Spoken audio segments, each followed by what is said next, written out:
Super Tendo Boy. Welcome back to another Redstone discussion.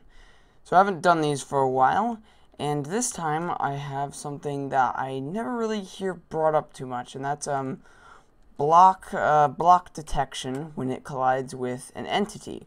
Now, of course, you can always just use the detect. You can just run, let's see, execute at E, and then we'll just say and then we'll do detect, and then we'll do -3 and sandstone 0, and we'll say collide.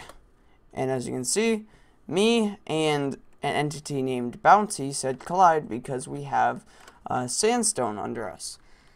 But what if I want to do it with any block? Not just, sandstone or whatever I set it as, but any block that isn't air, pretty much whenever it touches something.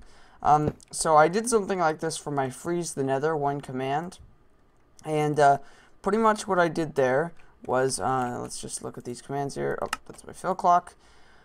Scoreboard, we just detect any thrown potion, detect error 0, then we just set scoreboard player set snow to 0, so if they have air under them, then we set their score to 0, and then if they just don't have anything, we're just always going to set its score to 1.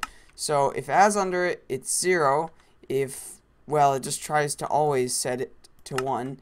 And then right here we have weather clear. Sorry, that was just for my weather. Sorry. And so that way it only goes to 1 when it is no longer have air beneath it, and then we just have it so whenever it's a minimum of 1, I think that's because this is an add score.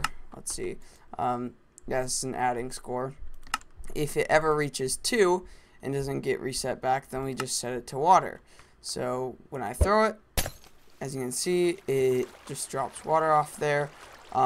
So that's pretty cool, except the only problem with this is if I go ahead and create a wall here and I throw the potion at it, as you can see, it just collides with the wall. And that's because it only works for if there's an air block beneath it. So that means I'd have to set up a separate scoreboard for every single other direction. And then I have to do 2 of these command blocks each, and I would have to make sure that they're all even on the fill clock so that they don't accidentally activate each other or don't get activated. So obviously that's a lot of command blocks just to figure out if it collided with something. So I came up with a new strategy, and how this works is if I just go ahead and set a block here, as you can see, it says collision. If I set a block here, it says collision. Let me just put a little separator. See, it says collision, and just put a separator, collision, separator, collision, and it even works for the bottom here. But it does not work for the ceiling, or for the top of it, even though I can't really set a block there unless I use /set block. And the reason for that is because, if you couldn't tell, I'm using torches for this. I'm having at its location set a torch 0, set a torch 2, 1, 2, 3, and 4. So we have torch values of 1 through 4 being set at its location, and when there's a block next to it, as you can see, it just sets it in the 0 location. But it's actually not torch number 0, it's actually torch number 5. That's right.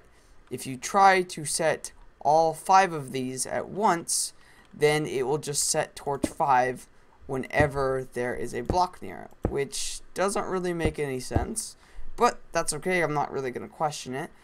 Also, if I had tile drops on, this would constantly be spewing torches. So obviously, if you're going to use this in a concept or whatnot, you are either going to have tile drops off whenever it's in use, or you're going to have something that's constantly killing torch items nearby it.